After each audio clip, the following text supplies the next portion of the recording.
Há poucos minutos, em uma galáxia muito distante, três comandantes se preparam para uma missão de iluminação e conhecimento. Mark, o empreendedor, Diogo, o investidor, e Slay, o comunicador.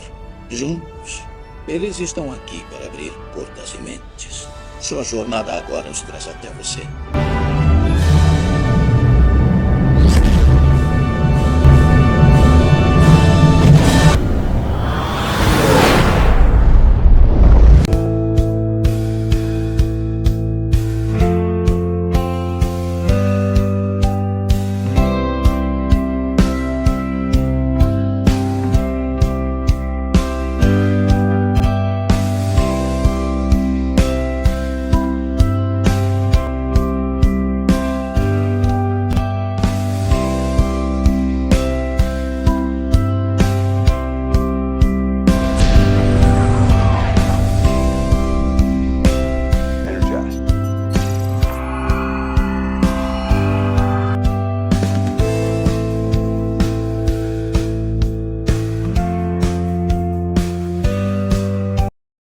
Sejam bem-vindos, exploradores! Vida longa e próspera. Meu nome é Diogo Caetano. Estamos iniciando mais uma jornada de conhecimento. E hoje a nossa viagem nos traz novamente sobre o fim dos tempos. Isso mesmo. Como aquele nosso vídeo sobre o Apocalipse teve muita repercussão, muitas pessoas gostaram. Nós trouxemos aqui alguns convidados para nós darmos continuidade àquela pauta. Mas eu peço a você que não se esqueça de se inscrever no canal, dar um like, compartilhar esse vídeo para as pessoas que você ama. E hoje nós temos uma novidade aqui, pessoal. Hoje, meu grande amigo Mark Lane faz aniversário. Parabéns, Mark! Seja bem-vindo, brother! Obrigado, Diogo. Mais uma primavera chegando. Graças a Deus, grato a Deus por mais um tempo, esse tempo de vida, né? Foi um presente estar vivo.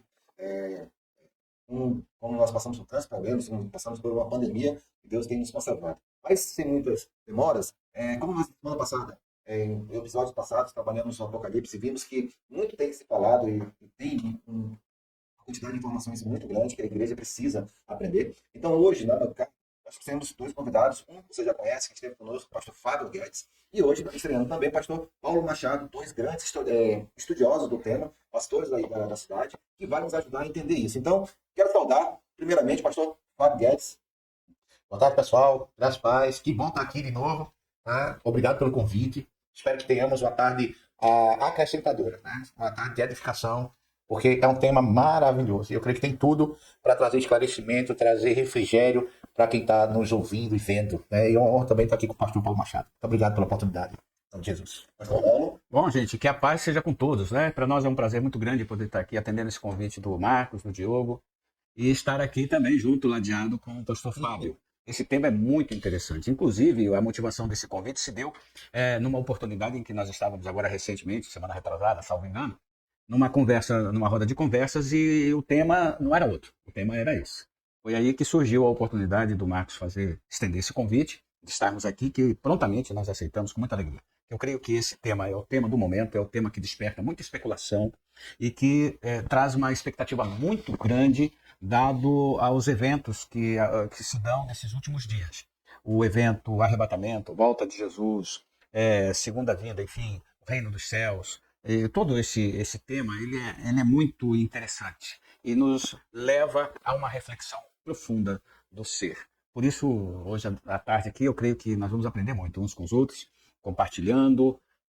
Vai ser uma benção. Amém. Maravilhoso. Então, com vocês aqui, nós vamos começar esse trabalho. E aí, para começar, pastores, se fala das igrejas do Apocalipse e qual relacionamento tem essas igrejas dentro do nosso histórico, dentro da nossa vida, o que elas representam e o que elas ensinam para cada um de nós como postura cristã, como pessoa, né? O que ela traz de informação importante?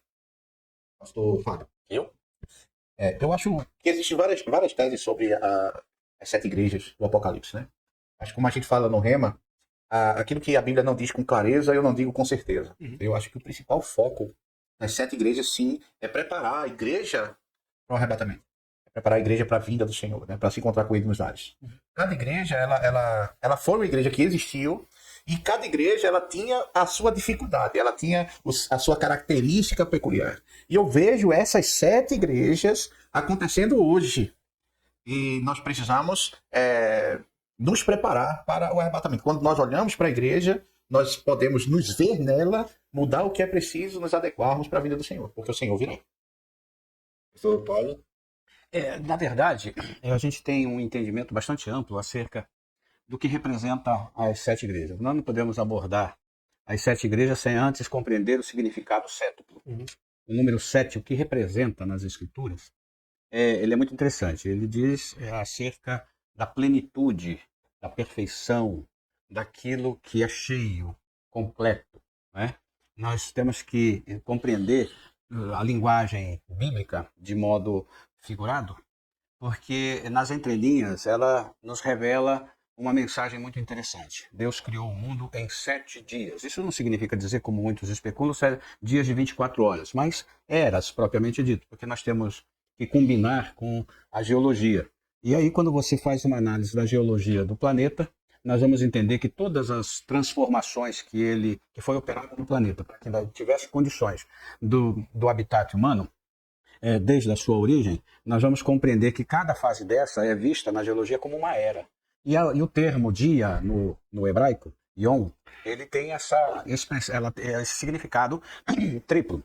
Ele fala de tempos, yom significa tempos, era e dia, de 12 horas. Na verdade, não dia de 24, porque o dia para hebraico era do nascer ao pôr do sol. Então são 12 horas. Então, dentro dessa visão, a interpretação do yom depende do contexto.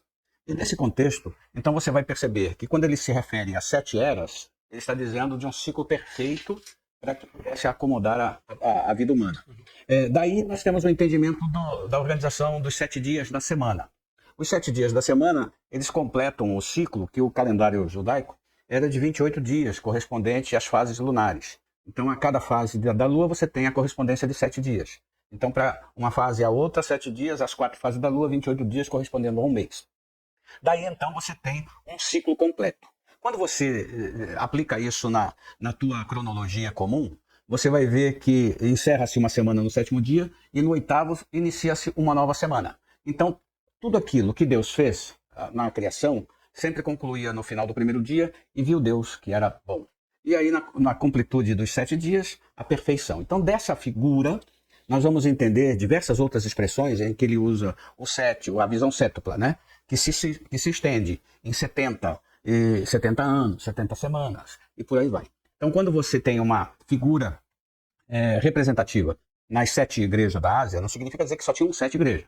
Haviam muito mais igrejas, naturalmente, porque o conceito de igreja naquele período, né, na igreja primitiva, era diferente do outro. Tinha Colosso, tinha Tessalonicenses, tinha Bereia. Tantas outras, né? E vai se estendendo à medida que o evangelho ia avançando e outras igrejas iam sendo formadas. Mas o que ele quer dizer com 7, quando ele escreve as 7 igrejas da Ásia?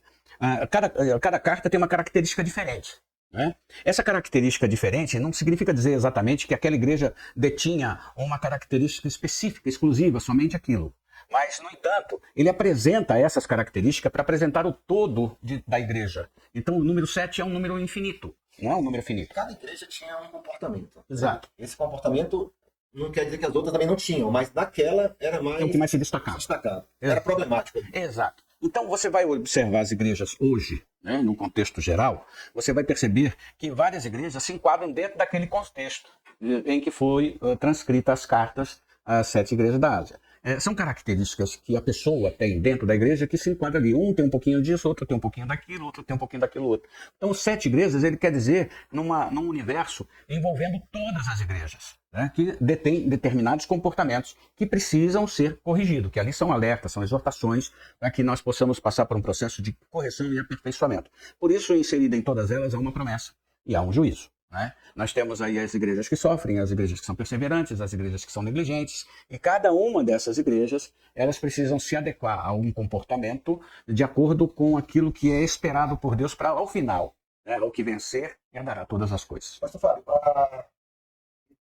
olhando para o nosso dias de hoje, existe alguma características semelhantes daquelas igrejas nos nossos dias? E Apocalipse não foi escrito para judeus, não foi escrito para gentios, foi escrito para a igreja. E ela tem um endereço muito certo, ela diz ao anjo da igreja. Então, muita coisa do que é escrito para essas 7 igrejas são mudanças administrativas. Então, vamos lá, primeiro ponto. As cartas foram escritas para a igreja. Isso quer dizer que foram escritas para crente. Segundo ponto, as cartas, elas falam sobre obras, como o pastor Paulo Paulo Machado falou. Então, foi escrito para a igreja, não foi escrito para judeus nem para gentios, foi escrito para a igreja. Segundo ponto, fala sobre obras. O que me leva a falar sobre o tribunal de Cristo. Porque o tribunal de Cristo é o tribunal da igreja. E o tribunal de Cristo, como a gente falou no podcast passado, não é o tribunal da salvação. Para condenação ou salvação. É o tribunal das obras. Porque se a pessoa foi arrebatada, ela foi salva. Não vai voltar do céu dizendo, não, errou o endereço. Não foi? Então, quando a gente fala sobre as 7 igrejas, eu acho que esses pontos são importantes a gente pensar sobre eles. É uma carta, são cartas escritas à igreja, né? E são cartas que falam de obras, de recompensas pelas obras. Então, existem as coroas, existem essas recompensas, que são os galardões. E como vai ser o tribunal de Cristo? Nós vamos apresentar as obras e elas vão passar pelo fogo. O que for de valor receberá galardão. Então, quando eu olho para as 7 igrejas, eu tenho que entender, é como o pastor Paulo falou, na nossa caminhada de vida cristã, em que aspectos nós nos encaixamos, e para cada aspecto, para aquele momento da nossa caminhada, nós precisamos de uma correção. Nós precisamos de uma correção de rumo, né? E aí entra a questão da terceirização, que também foi falado aqui. Porque se não há reconhecimento, não tem como ter arrependimento. Arrependimento é mudança de atitude, é mudança de rota, é mudança de direção. Então, quando as 7 igrejas falam aqui, eu gosto muito da igreja, da recomendação para Éfeso, porque ele diz que ele tem perseverança, ele suporta as provas, e não sei o que, não sei o que, não sei o que. Aí diz, tem, porém, contra ti que abandonastes o primeiro amor. Então quer dizer que primeiro amor não é algo que fica no passado. Primeiro amor é uma atitude que ela permanece. Se eu posso abandonar, é porque eu posso permanecer. É uma ação continuada. É uma ação continuada. E outra, ele diz, lembra-te, pois, de onde caístes, arrepende-te. Então cai diretamente do que o pastor Paulo falou aqui.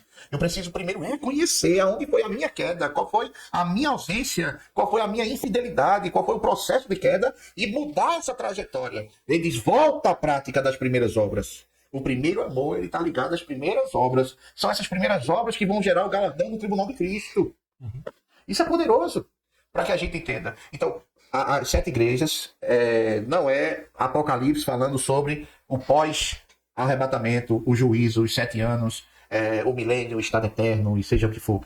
As 7 igrejas é hoje, a igreja hoje. É a dispensação que começou em Atos 2 e vai culminar no arrebatamento. É uma oportunidade que Deus está dando nessa história de amor, de que a gente se arrependa, de que a gente volte às primeiras obras, de que a gente não se deixe convencer por doutrinas erradas e pelo pecado que nos rodeia, mas permaneçamos. Por isso que eu falei, as 7 igrejas, elas falam de fidelidade, elas falam de perseverança, elas falam de permanência, entendeu? E a exortação que aponta para o juízo. E a exortação que passa o juízo, né?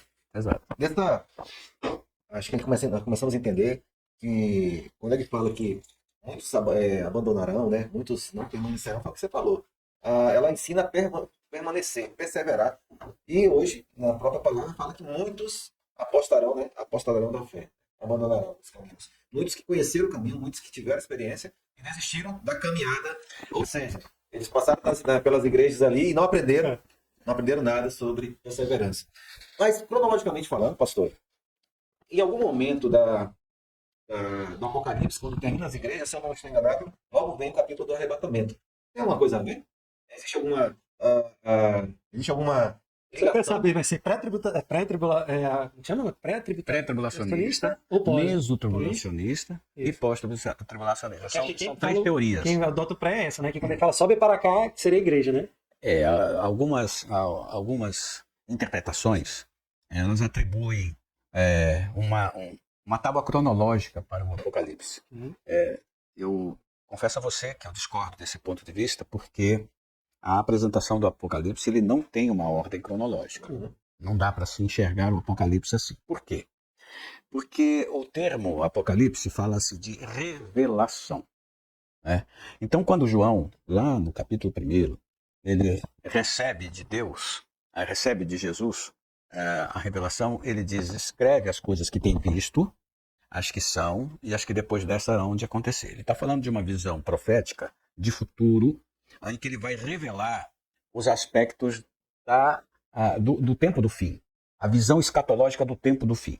Então ela está dividida em grupos. Quando a gente coloca abertura de selo, você veja lá no livro do profeta Daniel, que Daniel teve um problema sério de interpretação desses eventos, né? Não dá para você fazer o estudo do Apocalipse desassociado do Restante da palavra. do restante da palavra, o Antigo Testamento como um todo, mas em especial o livro de Daniel. Uhum. Porque o livro de Daniel, ele aponta essa revelação como, vamos dizer, em primeira mão. Mas ele teve muita dificuldade para compreender, porque se diz respeito a um tempo muito distante dele. Né? E por isso ele fala no capítulo 12 de Daniel, que Daniel tinha que selar o livro. A revelação foi dada a ele transcreveu, mas muitos dos que estudaram acerca do assunto, até bem pouco tempo atrás, não conseguiram interpretar o seu significado. Porque muitas situações que são contemporâneas, hoje, elas não eram nem imagináveis naquele período, dificilmente as pessoas iam poder compreender. Até que ele conclui o livro no capítulo 12 dizendo que a ciência se multiplicará. Então havia um processo. Nós passamos por praticamente quase que 3.000 anos andando de carroça. E de repente, nos últimos 100 anos, você está indo em Marte. Então você aqui, nos últimos 100 anos, a ciência humana deu um salto, avançou em muitas coisas. À medida que cada uma dessas situações que a ciência nos proporcionou, ela vem nos dando uma revisão na interpretação da escatologia. Principalmente quando a gente vai definir as questões do tempo do fim. Nós temos um estudo acerca, por exemplo, dos terremotos. Os terremotos nos dias de Jesus, um estudo geológico nos aponta que houve uma evolução em quantidades de terremotos no mundo desde os dias de Jesus até hoje. E nos últimos 20 anos, o volume de terremotos na Terra é uma coisa imensurável. Tem terremoto a cada hora no planeta. Não era assim no passado. Então, você começa a perceber que há uma evolução em escala dos acontecimentos. Você tem que olhar no livro do profeta Daniel, quando ele faz um apontamento relacionando a história de Israel, a história da igreja e a história do fim. Quando ele recebe na visão de que 70 semanas estão determinadas para o povo de Israel. Então você tem hoje a preocupação do comportamento da igreja, mas não podemos tirar os olhos de Israel. Israel é o foco da história. Ele é o relógio. O interessante é Israel é o relógio. Você fala sobre Israel, né? Se nós pararmos para pensar, está falando de profecias de Daniel, inclusive Jesus faz referência a ele sobre o tempo do fim, né? Mateus 24. Só que no tempo do meu avô... Ele faz referência ao livro de Daniel. Daniel. No tempo do meu avô, se falasse nisso, aquela geração lá em 1930, ia falar assim, ora, isso vai faltar muito tempo, porque não existe o Estado de Israel mais, há quase 2.000 anos. Só que 20 anos depois, surge novamente, e a gente vai vendo as profecias se cumprirem, né? Mas é interessante, quando ele faz alusão às 69 semanas, né? 62 semanas mais 7 semanas. 7 semanas dão 49 anos, né? Mais 62 semanas, aí nós vamos completar 483 anos, salvo engano, é isso mesmo. O que acontece durante esse período? Veja como é que fala, é muito interessante, o que é bom a gente usar o livro do profeta Daniel para fazer a referência correta. Ele diz assim, depois que Daniel passou por 21 dias orando, jejuando, buscando interpretação do que ele havia visto, aquela coisa toda, ele diz, no princípio das tuas súplicas saiu a ordem e eu vim para te declarar. Porque tu és um homem amado, considera, pois, a palavra e entende a visão. Ele recebe a visão do fim, ele não entendeu nada. Aí ele começa a fazer um relato resumido disso. 70 semanas estão determinadas sobre o teu povo e sobre a tua santa cidade, para cessar a transgressão e dar fim aos pecados, e para expiar a iniquidade, e trazer justiça eterna, selar a visão e a profecia, e para ungir o Santíssimo. Então veja, todo aquele processo haveria de ficar restrito à informação que o anjo ia dar na interpretação para Daniel, para que ele sossegasse o coração, cumprisse o período do exílio, sabendo que o povo ia retornar, a cidade de Jerusalém seria reconstruída, o templo que foi destruído seria restaurado, e aí viria o Messias tão esperado, profetizado por Moisés. Então, quando você olha o desenrolar da história, nós começamos pela profecia aqui predita, né? Sabe e entende. Desde a saída da ordem para restaurar e para edificar Jerusalém até o Messias, o príncipe, haverá 7 semanas e 62 semanas. Veja o que acontece então. Quando o rei Ciro ele promulga o édito de que Zorobabel deveria retornar para a reconstrução do templo e a reedificação dos muros de Jerusalém, esse fato ocorreu em 49 anos, desde essa saída, em 537 a.C., mais ou menos, quando Ciro dá a ordem para eles retornarem. Aí eles reconstruíram em 49 anos. Isso representa 7 semanas. E aí se conta, dali até Jesus vai dar mais 62 semanas. Então você compreende os 490 anos desde então. Falta uma semana. 487 anos, 483 anos desde então. Aí falta uma semana. O que acontece? Ele diz aqui, né, no texto que haverá, e depois das 62 semanas, será cortado o Messias. Então ele fala das 483 anos até o nascimento. Depois desse período, o Messias será cortado. Não, mas não para si, não para si mesmo. E o povo do príncipe que há de vir destruirá a cidade, o santuário, e o seu fim será como uma inundação. E até o fim haverá guerra, estão determinadas as assolações. Aí ele fala do povo do príncipe que há de vir, e quem destruiu Jerusalém durante esse período foi Roma. Né? No ano 70, destruiu a cidade de Jerusalém. No ano 100, os judeus foi a diáspora, eles foram expulsos. Né? Aí a terra da Judéia, o território da Judéia mudou o nome para a Palestina, que era uma ofensa ao judeu, porque a Palestina seria a terra dos filisteus. E os filisteus, historicamente, eram inimigos de Israel. Então, o que ocorre com a diáspora, quase 2000 anos se distanciaram daquele evento. Então, entre a 69ª semana e a 70ª semana, há uma lacuna no tempo, que nós colocamos aí os 2000 anos. Durante esses 2000 anos, Jesus, ele lá em Mateus, ele faz um relato de todos os acontecimentos que se dariam durante esse período. É muito interessante a gente analisar isso. Eu te faço uma pergunta para o senhor, pastor, que nesse relato ele fala um evento objetivo bem específico, né? Que uma das horas do tempo seria colocada a abominação terrível, no qual o profeta Daniel falou. Sim. Né? E aí surge uma teoria que, para que haja isso, já que os romanos destruíram Jerusalém e o templo, né, deverá ser reconstruído o terceiro templo. Para que haja, né, a imagem, talvez a imagem da besta, colocada lá, né, para adorar. Que foi uma declaração de Paulo, em Tessalonicenses, né, que ele fala que a vinda do Senhor seria precedida da manifestação do iníquo, né, do anticristo. Eu lembro de um relato de um pastor que foi há pouco tempo em Israel, e ele contando que tudo está pronto. Assim, todos os móveis, todas os objetos, todo o ritual, está tudo pronto para o terceiro templo. O que não tem é o terceiro templo. Quando eles não tinham isso, conforme ele falou do avô, né, que não tinha Jerusalém, a profecia, Jesus ele fala para olhar para Israel. Olha para a figueira, porque hoje nós temos dificuldade de associar a imagem, a figura da figueira com Israel. Mas naquele tempo essa era uma figura utilizada de modo frequente na visão sacerdotal, porque Israel é um tipo, né? A figueira é um tipo de Israel, como a oliveira é um tipo de Israel. Né? Então quando ele fala para olhar para a figueira, ela tem um significado também bastante interessante, porque fala da conversão de Israel. Por quê? Porque a figueira é uma planta interessante, é uma fruteira interessante. Ela produz durante 10 meses do ano. E durante 2 meses caem todas as folhas dela. E aí, quando vai chegando o verão, os brotos, os ramos dela começam de novo a ficar verdinho. E aí começam a nascer folhas. E à medida que vão nascendo as folhas, nesses 2 meses, começam a nascer as flores. Aí você fala assim, como é que começa a nascer flores? Se eu nunca vi a flor do figo. Né? Porque geralmente toda fruteira, primeiro sai a flor, aí a fecundação da flor, e depois a flor cai as pétalas e dali do meio da flor sai o fruto. Não é assim que acontece com todas as fruteiras? Com o figo é diferente. Porque o figo é a flor da figueira. O figo é uma flor invertida. Porque a beleza da fruteira é a flor dela, que deixa ela bonita, deixa ela bela. Cheio de flores, que coisa bonita. A beleza é a flor. O fruto é o resultado dessa beleza. Então, o que isso tem a ver com Israel? Israel, quando foi separado para ser a nação santa, o reino sacerdotal, a ser a representação de Deus no planeta Terra, para poder cumprir aquela promessa do Éden, para poder fazer a restauração de toda a humanidade a Deus, ela tinha que externar um sentimento de amor, ágape, tinha que manifestar uma relação interpessoal perfeita, amar o próximo como a ti mesmo, é o segundo mandamento. Né? Se cumpre todos os mandamentos nesses 2, amar a Deus sobre todas as coisas e o próximo como a ti mesmo. E isso era o que era proposto para que Israel cumprisse. O decálogo é simples.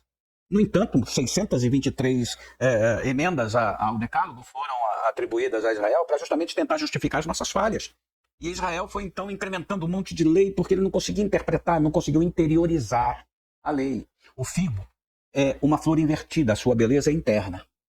E Jesus ele explica isso quando ele fala da igreja que a boca confessa do que o coração está cheio. Que os olhos são os luminares do corpo. Se os teus olhos forem luz, todo o teu corpo é luminoso. A beleza interior que nós precisamos ter. Então Israel é a figueira, porque Israel tinha que ter toda essa beleza interiorizada no coração de cada um do povo judeu, para poder alcançar a humanidade como um todo, com aquele propósito. E ao contrário disso, Israel se limitou a tornar o judaísmo uma religião nacional. e não uma religião universal. Engraçado que até o cristianismo, né, eles não quiseram levar para os gentios inicialmente, né? Teve que vir Deus. A dificuldade né? de compreender Pedro isso. tem aquela visão, Cornélio, todo mundo ali, né? Para poder falar aqui. Quase pare uma. Por isso, Paulo faz a figura, associa a figura do corpo à igreja como um todo, porque vai mostrar que cada membro individualmente é importante, é necessário para esse corpo. Não pode ser preterido sob aspecto nenhum, de nenhuma forma. Nós precisamos de todos igualmente, né? E aí, Israel tinha que fazer isso. É interessante que na construção do templo tinha o pátio dos gentios.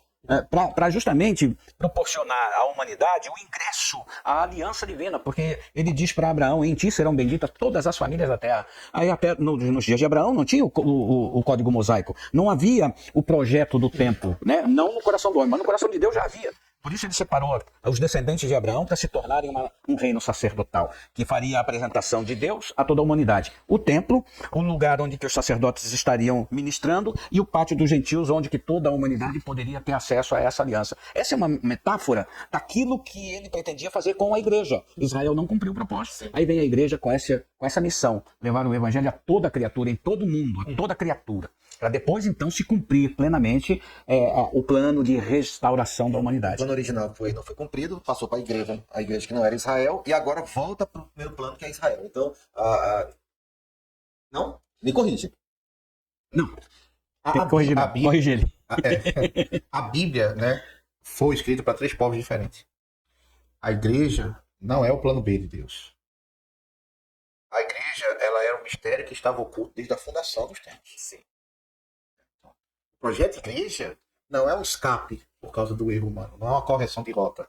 A igreja existia. Tanto é que Efésios começa assim, pela predestinação. O que foi que Deus predestinou? O homem não, o tempo, a era da igreja, a dispensação da igreja. Então, quando a gente fala das 70 semanas, existe, quando você falou do relógio de se Israel é o relógio. Não, esse relógio está parado. Ele parou na penúltima semana e da tribulação começa a última semana. Exato. São os 7 últimos anos. Então, esse período, essa lacuna chamada igreja, a dispensação da igreja, é uma pausa no relógio de Israel. O relógio de Deus, né? Porque Israel ele é um sinal de que o tempo do relógio... Aliás, na verdade, o relógio de Deus não parou. O relógio de Deus continua rodando. Por isso que Mas Israel aponta da proximidade do fim. para a promessa com Israel. Para a promessa com Israel. Promessa com Israel. Mas eu não sou Israel. Eu sou igreja. Israel é uma aliança que Deus tem. Mas a aliança que Deus tem com a igreja é outra. Então, o relógio que Deus tem para Israel está parado. No sentido daquilo que Deus prometeu para Israel se cumprir, as 70 semanas. Mas o relógio da igreja está acontecendo. Essa é a dispensação da igreja. Israel está se enganando, como o senhor falou. Israel está rodando como se fosse um estado comum. No lugar de ser a representação. Mas aí Deus vem, revela a igreja. É como se, quando Deus falasse através dos profetas do Testamento, eles vissem a vida de Jesus como uma coisa só. Eles não viam a lacuna que tinha no meio. Por isso que diz que a igreja é um mistério que estava oculto. Entendeu? Eles não viam, eles ainda estão esperando Jesus vir. Exato. Exatamente. Né? Então a primeira vida de Jesus para o judeu é a segunda vida da igreja. Então por isso que o relógio de Israel está parado. Porque se eu me guio pelo relógio de Israel, acontecerão coisas antes e que fazem toda a diferença para mim. E que se eu esperar chegar no relógio, é como se eu chegasse no aeroporto, o voo fosse de 1 e eu dissesse, não, eu vou chegar lá de 2. O voo foi embora. Porque você tá com o relógio dos outros. Você não está com o seu. O relógio para a igreja é o arrebatamento. O relógio para a igreja hoje é o arrebatamento. Se a igreja quiser ficar com o relógio de Israel, ela vai passar a última semana com o povo de Israel. Ela vai amargar aquela grande tribulação, né? Porque essa visão é a pré-tribulacionista. A pré-tribulacionista. Deixa eu te fazer uma pergunta sobre essa visão, né? Eu, particularmente, como eu falei do programa, eu fico muito com a palavra. Quando ele chega a 1 Coríntios 15, 52, ele diz: acontecerá num instante, num piscar de olhos, a som da última trombeta. Pois quando a última trombeta soar, aqueles que morreram ressuscitarão a fim de viver para sempre, e nós que tivemos vivos também seremos transformados. Por isso que eu creio que nós iremos, a igreja, com base nesse versículo, irá até a 7ª trombeta, que é a última. Ou estou interpretando errado, a som da trombeta não está ligada à trombeta do Apocalipse. Eu entendo que na revelação do Apocalipse nós temos a visão sétupla se completando aí. 7 selos, 7 taças, 7 trombetas. Cada trombeta, a trombeta ela tem foi confeccionada no tempo do código mosaico, eu falo do código, eu uso essa expressão código mosaico para estender toda a religião dos judeus até os dias de hoje. Então, dentro do código mosaico, 2 trombetas eram confeccionadas. E elas tinham sonorações diferentes. Uma que era com uma característica militar e a outra que era a característica da reunião para a Assembleia Solene. Então, Israel era uma nação teocrática e numa visão estritamente sacerdotal. Toda a visão da administração pública de Israel era voltada para o culto. A vida do hebreu era um culto em todos os sentidos. Quando você faz menção das 7 trombetas do Apocalipse, você está falando de 7 eventos que não estão necessariamente na ordem cronológica. A abertura dos selos, do cálice e as trombetas. Entendeu? Porque se você perceber, elas se cruzam em determinados momentos. Então você não estabelece aí, você não vai estabelecer aí uma sequência cronológica, você vai cometer um erro grave de interpretação. Isso é um assunto muito delicado e precisa ser assim discutido com um pouco mais de profundidade à luz das escrituras, manuseando os textos e buscando. Que é uma coisa que nós não temos tempo suficiente para fazer aqui hoje. Perfeito. Porém, é importante a gente ter uma visão panorâmica da coisa, porque tudo beira em torno da interpretação das 70 semanas. É muito importante a gente entender quando se dá isso. Na visão pré-tribulacionista, a marcação dessa última semana acontece com o arrebatamento da igreja. Na visão meso-tribulacionista, os textos, eles, vamos dizer assim, que são muito assemelhados. É o que dá a margem à interpretação. Porque no pré-tribulacionismo se atribui o Apocalipse 3:10, né, na carta à igreja de Filadélfia, porque guardaste a palavra da minha paciência ou da minha perseverança, eu também te guardarei da hora da provação, que há de vir sobre todos os que habitam na terra. E aí alguns interpretam que esse guardar é o mesmo que arrebatar, é o mesmo que o rapto. E aí, por conta disso, encerram no capítulo 3 a trajetória da igreja na terra e começa no capítulo 4 o livro do Apocalipse com a igreja não mais aqui. Mas existe uma série de outros textos que vão trazer uma versão diferente. Existe uma contradição em alguns momentos, mas, no entanto, nós temos 2 visões que são bastante interessantes. A pré- e a mesotribulacionista se confundem um pouco porque determinam quando começa a última semana de Daniel. O importante é que aqui no livro de Daniel, ele diz o seguinte, e ele firmará aliança com muitos por 1 semana, e na metade da semana fará cessar o sacrifício e a oblação. Quem é que firma? É o povo do príncipe que há de vir, né? Está anunciando quem é a pessoa, o príncipe que há de vir. Então ele está apontando o príncipe que há de vir lá no futuro. Esse príncipe que há de vir, nós estamos conjugando ele com o anticristo. Com o cara que vai governar o mundo, né? Quando Paulo fala aqui em Tessalonicenses, é interessante a gente observar aqui 2 coisas. Em Tessalonicenses ele fala do propósito da ressurreição dos mortos e depois da vinda de Cristo, correto? No capítulo, deixa eu ver aqui, no capítulo 2 de 2 Tessalonicenses, ele fala, não vos movai facilmente do vosso entendimento, nem vos perturbeis, quer por espírito, quer por palavra, quer por epístola, como de nós, como se o dia de Cristo estivesse perto. Ninguém de maneira nenhuma vos engane, porque não será assim, sem que antes venha a apostasia e se manifeste o homem do pecado, o filho da perdição. Então, antes de Cristo voltar, tem que haver apostasia. A apostasia está acontecendo? Está acontecendo. O que é a apostasia? Apostasia é o desvio da fé. É a adotação de uma nova norma de conduta. Então, muitas igrejas, no sentido genérico, elas estão adotando uma nova norma de conduta. Nós temos teologia da prosperidade, nós temos a teologia da libertação, nós temos uma série de ensinamentos que colocam o homem no centro da atenção. É uma visão antropocêntrica, né? Ela foge da visão cristocêntrica. Então isso já é uma apostasia. Sim. Aí vem as heresias diversas que vão sendo inseridas dentro da igreja de modo geral. Certo. Em cima do que você está falando, há um risco, há a interpretação de que antes do arrebatamento a gente vai conhecer quem é o anticristo? Eu estou chegando lá. Então, dentro dessa declaração de Paulo aqui, ele está dizendo que Cristo não vai voltar sem que antes, primeiro, aconteça a apostasia. E 2, que se manifeste o homem do pecado. Quem é o homem do pecado? O filho da perdição. Esse é o anticristo.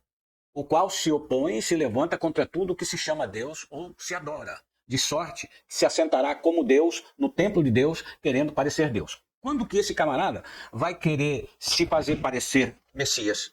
E quando ele vai invocar a adoração para si? quando ele vai querer ocupar o espaço ocupado no terceiro templo, que é simbolicamente o trono do Messias. Então veja, Daniel disse que ele fará uma aliança com muitos, não com todos, com muitos, por uma semana. Quando ele fala muitos, ele está se referindo a nações. Muitas nações se aliançarão com o príncipe que há de vir, com o anticristo. Na metade da semana ele rompe. Durante esse período, entende-se que será a fase em que o terceiro templo será construído. 3 anos e meio. Durante essa primeira metade. São os 42 meses que Apocalipse está dizendo. Os 1.290 dias. É muito interessante. Testemunhas também, né? Não, mas as testemunhas vêm depois. Logo depois. É justamente por isso que o pré-tribulacionista não consegue enxergar a igreja vivenciando o que é atribuído como o princípio das dores. O princípio das dores, embora não se queira admitir, ele diz respeito ao início desse período tribulacionista, entendeu? Porque quando você começa a perceber que a humanidade toda está sendo imprimida dentro de um processo probatório, a provação. Apocalipse 3:10 fala da provação que há de vir sobre todos os que habitam na terra. Imagine você o seguinte, Oséias, ele diz no capítulo 6, no verso 3 em diante, ele diz assim, conhecei e prossegui em conhecer o Senhor. Mas veja que ele começa relatando que o Senhor fez a ferida e ele sarará. E no terceiro dia nos dará vida e viveremos com ele. Então ele fala desse período de 3 dias que nós podemos associar isso de modo profético com a relação que a história tem. Isso é muito interessante também. Nós temos do período do início da monarquia até Cristo 1000 anos. 1040 anos, na verdade. Desde Salomão, desde Saul até Jesus. Nós temos o primeiro milênio. De Jesus até agora nós temos 2 milênios. No terceiro dia nos ressuscitará e viveremos com ele. Então, ao final de 3.000 anos, desde o período da monarquia, nós podemos atribuir como o período escatológico, o período do final dos tempos. E aí, quando a gente começa a verificar isso, nós temos que conjugar isso com o retorno dos judeus, que foi profetizado 700 anos antes de Cristo, que eles seriam espalhados pelos 4 cantos do mundo, e que Deus haveria primeiro de juntá-los todos ali e de restaurar a sua sorte, para que eles pudessem se cumprir sobre eles a promessa que ele deu a Abraão. Essa é muito importante. Abraão é o centro disso. Nós somos o resultado extensionário disso. Seria os 144 mil selados. Não. Na promessa. Não. Mais à frente. É mais à frente. Isso é depois das 2 testemunhas. Antes das 2 testemunhas, nós temos os mártires da grande tribulação. Então, como é que você consegue enxergar isso aí de modo geral? Como Israel é uma nação sacerdotal, as festas de Israel têm um cunho profético. A que mais explica melhor essa questão do arrebatamento é a festa da colheita. São 3 festas importantes. As festas da primavera, na verdade, são 4, né? A festa da Páscoa, da primícia, dos pães asmos e do Pentecoste. As festas da primavera. A festa da Páscoa e pães asmos e primícia eram realizadas simultaneamente. E depois, então, vinha Pentecoste. A festa da primícia e Pentecoste estão relacionadas com a colheita. Em Levítico 23, você vai examinar a determinação de Deus a Moisés. Em Levítico 23, ele explica como é que seria a colheita. Primeiro você colhe os primeiros frutos, é a festa da primícia, e oferece a Deus em gratidão pela bênção da colheita e tal. Aí vem Pentecostes, 50 dias depois. Eram 7 semanas. Eram 7 semanas que se cumpriam da festa da primícia até o Pentecoste. No 50º dia, que era no primeiro dia da semana, que começava a festa de Pentecoste. Você associando isso com a igreja, você vai ver Cristo é a primícia dos que dormem, porque foi o primeiro que ressuscitou. Lá em Mateus 28 você vai ver que ele ressuscitou e muitos dos que esperavam a promessa ressuscitaram com ele e foram vistos entrando na cidade. Então esses são a primícia dos que dormem, aqueles que ressuscitaram com Cristo. Aí 50 dias depois vem o Pentecoste, a festa da colheita. A colheita significa dizer que dali para frente começa a colher. Aí está colhendo, a igreja foi semeando, foi morrendo gente, foi colhendo, foi semeando, foi morrendo gente, foi colhendo. E isso vai até o arrebatamento. O arrebatamento é o volume maior da colheita. Então a colheita ela começou lá no Pentecoste e ela vai concluir a segunda fase da colheita no arrebatamento. São 3 fases. Primícia, colheita. A terceira fase é o rabisco das colheitas. A determinação de Levítico é que não se podia colher todos os frutos, porque tinha que se deixar os frutos para os órfãos, para as viúvas, para os necessitados, os pobres e tal. Então era comum o judeu colher as espigas e sempre deixar uma aqui, outra lá, tal, que depois que eles saíam da colheita, aí vinham os pobres para colher. O que tem a ver o rabisco com o período da grande tribulação? Aí você vai ver os mártires da grande tribulação, para poder incluir dentro da colheita geral, eles estão fazendo parte da segunda fase da colheita. A terceira fase da colheita é que quando Jesus retornar ao final da grande tribulação e imprimir o milênio de Cristo, muitas pessoas vão nascer ali, muitos vão permanecer conversos ao Senhor, e lá na frente, ao final do milênio, depois que Satanás for solto e for combatido, levantar alguns rebeldes contra o Messias, contra o Cristo, e vão ser vencidos, vai ser lançado no lago que arde com fogo e enxofre, enfim, tal. Aí vai se estabelecer o grande trono branco em Apocalipse 21. Naquela oportunidade vão se abrir os livros, que é o segundo juízo. O primeiro juízo ele colocou que é o das obras. O segundo juízo, o juízo final, chamado juízo final, então serão abertos os livros. O livro das obras, o livro da vida e as escrituras. Então todo aquele que não for achado escrito no livro da vida. Por quê? Porque durante aquele período, alguns ainda hão de ser conservados para aquele grande dia final. E o nome dele, então, naquele juízo vai ser buscado. Está escrito no livro da vida, então vem para a vida eterna. Não está escrito no livro da vida, cai fora por tormento eterno. Vai ser mais ou menos isso. Da cabeça do... Durante o milênio, a salvação é o rabisco. Tem que marcar o terceiro episódio, porque tem que falar sobre as duas testemunhas, 144 mil, reino milenar. É muito importante.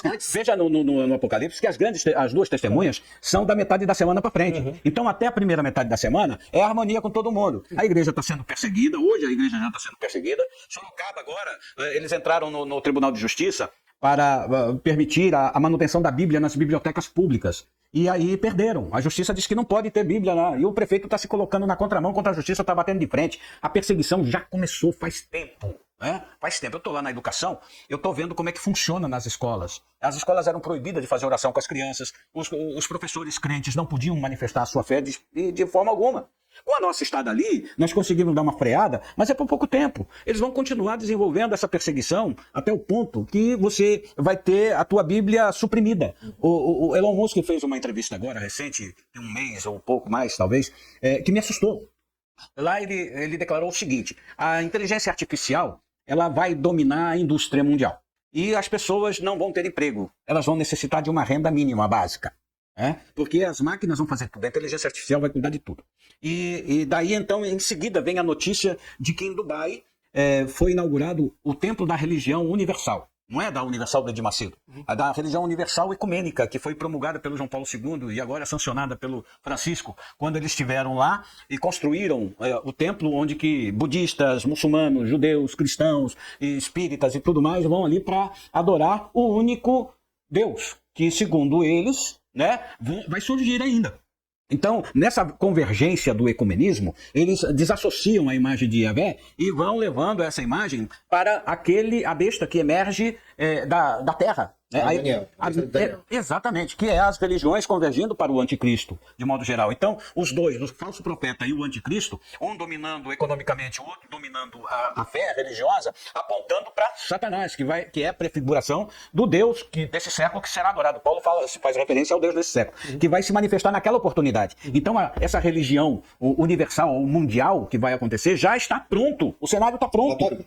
O governo mundial já está pronto, a distribuição de receita condiciona, obriga a que todos os cidadãos sejam dependentes do sistema, porque senão eles não vão conseguir comprar nem vender. E aí, dentro desse sistema, eles dependem de uma renda mínima, eles vão depender de estar cumprindo as normas do sistema. E aí foi dito o seguinte, que a Bíblia ela será reeditada, revisada pela inteligência artificial para correção dos erros que ela contém. Aí é muito sério um negócio desse. Você imagina que hoje, você com um celular, você está sob controle total, Você pode ter o aparelho desligado. No entanto, através da internet, um controle simples de se fazer, de rastreamento, ele aciona a tua câmera, ele aciona o microfone e pode ouvir tudo que nós estamos conversando aqui, e mesmo com o aparelho desligado, ele pode monitorar o ambiente. De modo que aqueles que estiverem adorando a Cristo e não a essa religião mundial, inevitavelmente vai ser perseguido. As Bíblias serão arrancadas, como no tempo na Segunda Guerra, os nazistas removeram todos os livros e queimaram todos os livros, aquela coisa toda. Tudo isso vai acontecer. E aí, Fábio, tu que gosta muito de tecnologia, antes da pandemia, eu fui na Bahia, há uns 3 anos antes da pandemia, e aí nós fomos conhecer lá um centro tecnológico da Bahia, e foi nos apresentado, o pessoal da IBM, o Watson. O Watson é uma inteligência, não é uma inteligência, ele é um servidor que fica ali para cima dos Estados Unidos, lá um pouco mais, que ele é um servidor. Aí eles mostraram pra gente, Vou mostrar pra vocês o que o Watson faz. Aí ele abriu a internet, disse, onde no mundo está se falando sobre leite ninho? Aí o Watson começou a pipocar no mapa. Nesse ponto aqui, alguém tweetou leite ninho. Ou seja, se eu botar onde no mundo está falando de Cristo, o Watson vai lá e busca. Só que ele busca numa rede social.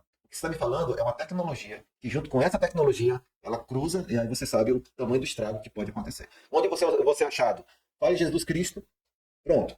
Fale agora, perto da gente, se você quer comprar um imóvel Natal. Eu Daqui tive a essa 5 experiência minutos, ontem. você vai receber na sua rede social vários imóveis de Eu Natal. tive essa experiência ontem. Eu estava conversando no domingo com um colega lá da prefeitura, que trabalha com tecnologia, com TI, e ele está com um drone de última geração, fazendo as reportagens da prefeitura e tal. E eu disse, caramba, rapaz, isso é um brinquedinho legal, né? Eu tô querendo comprar um negócio desse aí. Quanto custa? Aí nós começamos a conversar, ele me mostrou tal, mostrar, custa tanto, tá. E aí, conversando eu, ele e o meu neto no portão da minha casa. No portão da minha casa, ele foi embora. No dia seguinte eu abri o celular, já estava aparecendo no Facebook um monte de propaganda de Como drones. eles souberam que você queria o drone? Porque você falou, uma inteligência ouviu, gravou e mandou para a rede, um algoritmo entendeu, cruzou. Esse aqui é um grande, esse aqui é um possível comprador. Quem é que vende? Você. Então, apresente para ele. Na verdade, a cama está armada, né? A cama está armada. Quando a gente fala sobre a última semana, e a gente fala sobre o acordo com muitos, o anticristo fará, eu entendo que essa primeira metade a igreja não vai passar. Porque como o cenário está se formando de tecnologia, de governo, dessa defesa da democracia, que na verdade é um Estado totalitário, camuflado de democracia, eu creio que é bem esse o ponto que vai acontecer de forma mais palpável quando se levantar o anticristo. O anticristo fará acordo com muitos, não com todos, mas com muitos. Porém, como o pastor Paulo bem falou, esses muitos são governos, são países, são nações. Mas quem sofre desde essa primeira parte é o povo. O povo não vai sofrer somente na segunda. Principalmente os cristãos. Os cristãos que hoje são perseguidos, nessa primeira metade da tribulação, serão perseguidos de forma... Quem defender a Bíblia nessa primeira metade vai ser perseguido de forma mais clara. Como hoje as pessoas defendem o Estado palestino. Hoje as pessoas estão defendendo o Estado palestino e esquecendo de Israel, queimando bandeira de Israel, queimando tudo. Isso vai acontecer com quem professar Cristo. Com certeza. Na primeira metade. A segunda metade é o juízo sobre a terra. Justamente. É o juízo sobre a terra. O que eu entendo é que a perseguição de hoje, o anticristo ainda não foi revelado. Ainda não. Quando ele se revelar, aí a gente vai entender o que é uma perseguição. Aí nós teremos mártires de verdade, aí nós teremos assim, coisas semelhantes lá da igreja primitiva. Porque pro mundo, porque a gente tem que entender. A Bíblia foi escrita para 3 povos, estão batendo esse ponto direto. Vai ter paz para quem se associar. Vai ter paz para quem estiver debaixo desse sistema. Por isso que Romanos capítulo 12, versículo 1 e 2 diz: não vos amodei, não tomei o padrão deste mundo. Vai ser transformado pela renovação do vosso entendimento. Aquele que tiver acordo com o anticristo vai ter paz. E vai ser a maioria. E na minha visão pré-tribulacionista, vai ser a grande maioria. Por quê? Porque o que impede a manifestação do anticristo, da apostasia, é a igreja. Existe apostasia? O João diz, existem muitos anticristos, existe, mas não é a mesma coisa do anticristo. Não é a mesma coisa da apostasia, o tema. Então, eu entendo, pelo que eu entendo, será como nos dias de Noé. Quando começar o juízo, a igreja será livre desse juízo. Passarão 7 anos, 2 coisas passarão nesses 7 anos. A boda do Cordeiro no céu, o tribunal de Cristo no céu e os acontecimentos aqui na terra. Por isso que o arrebatamento é o ponto inicial da última semana e a segunda vinda gloriosa de Cristo, ela é o encerramento dessa última semana. E assim, eu estou dizendo a visão que eu entendo. Entendeu? Porque a igreja ela não vai passar o governo do anticristo sobre a terra. Nem o período do acordo, nem o período do juízo, né, da derramada das taças e tal, então seja o processo que for. Essa trombeta que fala do arrebatamento é a trombeta anunciando. Agora, será como um ladrão. A segunda vinda do Senhor não será como ladrão. O arrebatamento, sim. Será de repente. O contraponto disso, a gente encontra em Mateus. Mateus 24. Quando ele fala do período em que ocorrerá o arrebatamento mediante a trombeta, né? Lá no verso 29 até o 31, ele é bem claro nisso. Logo depois das aflições daqueles dias. Então, significa dizer que a igreja vai passar por aflições, dias de aflições, de angústias, que são imensuráveis. E a lua não dará a sua luz, e as estrelas cairão do céu, e as potências do céu serão abaladas. Então aparecerá no céu o sinal do Filho do Homem. O sinal, não está dizendo que verão de modo claro, mas o sinal dele vai ser manifesto. Como é isso? Isso é especulação. E todas as tribos da terra se lamentarão e verão o Filho do Homem vindo sobre as nuvens do céu com poder e grande glória. Isso é a segunda vinda, não é isso? Ele está citando em Mateus como sinal da sua vinda. E ele enviará os seus anjos com rígido clamor de trombeta, os quais ajuntarão os seus escolhidos desde os 4 ventos, de uma a outra extremidade dos céus. Então, para que ele vai soar uma trombeta e promover um arrebatamento entre os seus escolhidos, se ele vai voltar na segunda vinda já para estabelecer o milênio? Ele está se referindo a essa trombeta, a mesma trombeta que Paulo se refere em Tessalonicenses, como sendo a última trombeta, né? Então, o arrebatamento é um único evento. Não existem 2 arrebatamentos, só um arrebatamento. O texto é bastante claro. Não dá para a gente desassociar esse momento do momento de sofrimento que a humanidade será submetida. Porque aqui ele se refere de modo genérico em Mateus para todos aqueles que crerem. Ele está falando de modo geral. Ele está falando de modo geral para a igreja. Né? Ele não está falando para o gentio e nem está falando para o judeu. Ele está falando para a igreja.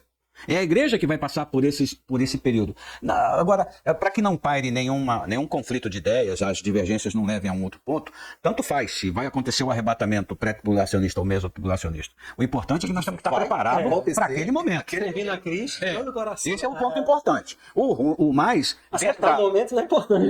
Dentro da visão da escatologia, há muita especulação, né? Esses 3 segmentos, nós podemos definir assim, o pré-tribulacionismo, ele é mais influenciado do movimento pentecostal do meado do século passado. O mesotribulacionista, ele é uma visão, vamos dizer que mais reformada, por conta da própria evolução do conhecimento técnico-científico, que permite uma melhor hermenêutica do texto. E o pós-tribulacionista, a gente encontra sedimentos na visão adventista, né? Em que aí a igreja passa por toda a tribulação durante a última semana. No entanto, quando nós falamos lá em Daniel que 70 semanas estão reservadas para o seu povo, de modo geral, envolvendo Israel como um todo no significado profético de Israel. Como nós somos hoje a herança abraâmica pela fé, nós somos daquela promessa, bendita as famílias em teu nome, né? Em ti serão benditas todas as famílias da terra, aqueles pela fé, em nome dele, porque ele é o pai da fé. Então, nesse derivado, nós temos o povo judeu e nós temos a igreja. Porque o que é a igreja? A igreja é a continuidade do sistema mosaico reformado. Jesus não veio trazer uma nova lei, ele veio explicar a lei, ele veio trazer luz ao entendimento da lei, ele veio trazer luz ao significado do figo, que é uma coisa que eles não faziam. A igreja tem que fazer isso então agora, dar frutos dignos de arrependimento. Pastores, como você viu agora, o assunto é bem amplo e nós estamos nos esforçando ao máximo de extrair e trazer essa mensagem. Mas claro e notório que outros episódios serão necessários, porque a gente está caminhando dentro do Apocalipse, dentro de visões que se divergem e convergem ao mesmo tempo. Mas de tudo, nós temos a certeza de que ele virá. E nós precisamos estar preparados. E aí as 7 igrejas nos dão as dicas, nos dão os ensinamentos para que a gente esteja pronto para esse dia. Eu quero, de antemão, e já assim, agradecer e convocá-los para um outro momento. Já começa no reino milenário. Vamos... na verdade, a gente tem que chegar até o anticristo ainda. Não, esquece ainda não deu. Mas que rico, e Fábio e Pastor Paulo, ficamos honrados e muito agradecidos por tantas informações e que eu confesso a vocês, toda vez que eu falo desse tema, meu coração pula. Eu fico muito pensativo e sempre reflexivo, dizendo: Senhor, me prepara, né? E me deixa pronto, que eu esteja pronto para esse dia. E aí isso para mim é um impacto. Eu espero que para você que vai ouvir, está ouvindo nesse programa, também tenha o mesmo impacto, né, Diogo? Isso aí, pessoal. E como o senhor falou, né? O importante é estar preparado. Os sinais estão aí. Né? Se Jesus vai voltar arrebatamento de uma semana, um mês, um ano, 100 anos, não importa. Importa que a gente esteja servindo ao Senhor, adorando, porque a gente não sabe o dia que o Senhor vai nos levar, né? É. A gente pode, Deus nos chamar daqui a uma semana, né? Um dia, como a gente já viu, pessoas que viajaram para visitar uma pessoa durante a viagem, Deus nos chamou, né? Então a gente tem que estar preparado a todo momento, né? Estar aliançado com o Senhor, servindo, adorando. E como o Marco falou, assim, é um assunto extenso e difícil, eu acho, de aponto difícil, porque, como a gente já havia conversado aqui no início, é uma visão do apóstolo João de um tempo futuro, extremamente avançado, que muitos pontos ele não compreendeu, a sua, vamos dizer assim, pensamento da época, como, por exemplo, o meteoro, né? O absinto pode ser uma bomba, pode ser uma arma, a gente não sabe. O selo da besta pode ser uma tecnologia, a gente sabe que é ligado ao meio de pagamento, então tem muitas coisas ali pra gente debater. E eu gostaria de agradecer e passar a palavra ao pastor Paulo, né, para dar as últimas palavras. E também, pastor, como é que os nossos internautas podem localizar nas redes sociais? Tá bem. Para finalizar a nossa reflexão, eu deixo Abacuque 2, do verso 2 e 3, que diz assim: Então o Senhor me respondeu e disse: Escreve a visão e a torna bem legível sobre tábuas, para que possa ler quem passa correndo. Porque a visão é ainda para o tempo determinado, mas se apressa para o fim, e não enganará. Se tardar, espera-o, porque certamente virá e não tardará. Ou seja, no tempo certo, no momento certo. O que nós precisamos estar é preparado. Preparado como? Observando as recomendações das 7 cartas do Apocalipse, porque ele está nos dizendo: quem tem ouvido, ouça. Nós temos que estar pronto para ouvir a repreensão, a exortação. E isso é que vai fazer com que a gente possa se olhar no espelho e analisar as nossas deficiências. Nós somos fáceis para considerar as deficiências dos outros. Muito pouco olhamos para as nossas deficiências. Então, se nós dermos ouvido à palavra, nós vamos poder corrigir muita coisa. É claro que perfeito só naquele dia. Hoje, nós estamos falhando. Para poder localizar a gente, nós tivemos uma mudança grande de endereço, porque antes era fácil de encontrar a gente na faculdade. Agora, você só pode encontrar a gente lá na Secretaria Municipal de Educação. Querendo chegar com a gente ali, prontos para a gente conversar, porque fora isso, as nossas redes sociais eu tenho pouco acesso. Depois que eu fui censurado em alguns momentos aí por conta dessa visão política, conservadora, direitista, eu fui bloqueado pelo Facebook, pelo Instagram, e aí eu me aborreci, deixei de mão esse negócio. É uma breve perseguiçãozinha, mas eu me afastei um pouco, eu sou mais curioso de acompanhar algumas informações, dando menos informações, porque eu estou muito envolvido no plano da gestão municipal de educação. E ali, no meu gabinete, é um gabinete pastoral também. Então, eu exerço as duas funções, a função administrativa pública e a administrativa pastoral, que é a minha vocação. Eu sempre disse lá, primeiro eu sou pastor, depois eu estou secretário adjunto de educação. Isso é transitório, mas o pastor é permanente. E ali, quem quiser falar com a gente, entre em contato com a gente ali na secretaria, que as portas estão abertas. Obrigado, pastor. Pastor Fábio, nosso convidado recorrente. Eu acho que o pastor Fábio vai ter quase permanente. Né, brother? Vai ter que assalariar ele. Para me achar nas redes sociais, né? PR Fábio Guedes, em tudo que é rede social. No TikTok, no Instagram, no Facebook, no YouTube. E também através das redes sociais da Igreja Verbo da Vida, né? Verbo Rio Branco, no YouTube, no Facebook, no Instagram. E no Rema Rio Branco também, né? No Instagram e no YouTube, para aprender mais sobre aquilo que nós ensinamos. E também quero dizer que 2025, o pastor perguntou lá no início, né? Antes de começar o podcast, haverá uma nova turma do Rema para 2025. É um curso que visa a praticidade da palavra para colocar tanto no ministério como para a vida. Então, quiser saber mais, nos procura nas redes sociais. Será uma grande bênção poder contribuir para o crescimento da vida de vocês. Obrigado, pastor. Obrigado aos nossos ouvintes. Que Deus abençoe tremendamente. Nós estamos apenas começando o trabalho, pessoal. O nosso objetivo aqui é trazer a palavra de Deus para vocês. O objetivo, uma vida equilibrada em todas as áreas. Amém? Que Deus abençoe e lembre-se. O princípio da honra é a humildade e da destruição a arrogância. Então, nós devemos reduzirmos cada vez mais o nosso eu, o nosso querer, o nosso achismo para que o Senhor cresça em nossas vidas. Que Deus abençoe, uma ótima semana. Deus os abençoe, dê uma vida longa, próspera e fale muito ao coração de vocês. Tchau!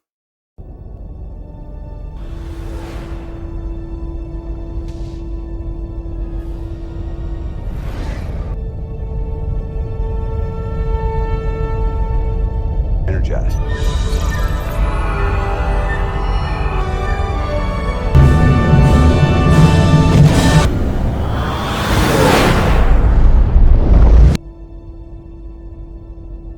Encerramos agora nossa jornada. Mantenham suas mentes curiosas e seus espíritos elevados até nosso próximo encontro. Broadcast volta na próxima semana. Aguardem-me. Vida longa e prospera.